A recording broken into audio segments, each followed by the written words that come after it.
अस्सलामुअलैकुम दोस्तों, mega soap serial पापनगर जंजईंदड़ नई एपिसोड में छा थींदो ऐं छा थियण वारो आहे। छा वॾेरो बालाज ख़ान शेरदिल ऐं मल्हार वारनि खे ख़तमु करे छॾींदो? छा शेरदिल ऐं मल्हार गुलाब वारा रोशन ऐं शाहनवाज़ ख़ान खे आज़ादु कराइण में कामयाबु थी वेंदा? छा वॾेरो बालाज ख़ान मल्हार खे शादी करणु छॾींदो? इन जी सॼी तफ़सीलात ॼाणण खां पहिरियां जेकॾहिं तव्हां असांजे यूट्यूब चैनल ते नवां आहियो त महिरबानी करे असांजे यूट्यूब चैनल खे सब्सक्राइब करे घंटी जे बटन ते प्रेस करे नोटिफिकेशन ते ऑल करे छॾींदा, जीअं हाणे ईंदड़ नई नोटिफिकेशन सब खां पहिरियां अवां ॿार ताईं बावक़्तनि पहुची सघे। ऐं महिरबानी करे कमेंट सेक्शन में पंहिंजे शहर जो नालो ज़रूरु ॿुधाईंदा।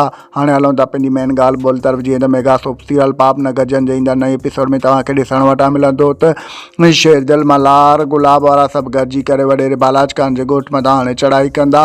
हाणे ॾिसण इहो जेको आहे इंट्रस्टिंग थियण वारो आहे त छा वॾेरे बालाज ख़ान जे ॻोठ मां हो कामयाबु थी सघंदा, रोशन ऐं शाहनवाज़ ख़ान खे आज़ादु कराए सघंदा, या वॾेरो बालाज ख़ान शेरदिल या मल्हार खे माराए छॾींदो?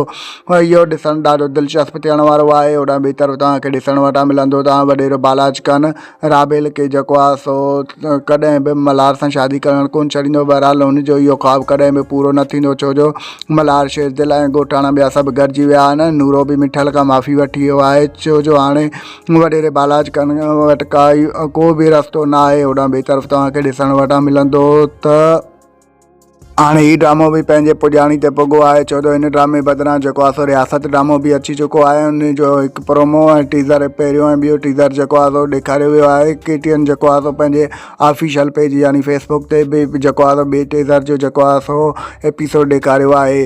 दोस्तों, असांजो रिपोर्ट तव्हांखे कीअं लॻो? जेकॾहिं पसंदि आयो हुजे महिरबानी करे कमेंट सेक्शन में पंहिंजो क़ीमती राय ज़रूरु ॾींदा। असांखे इजाज़त रखंदा। पंहिंजो ख़्यालु। अल्लाह हाफ़िज़। Thanks for the watching. Javed Ali जलालानी।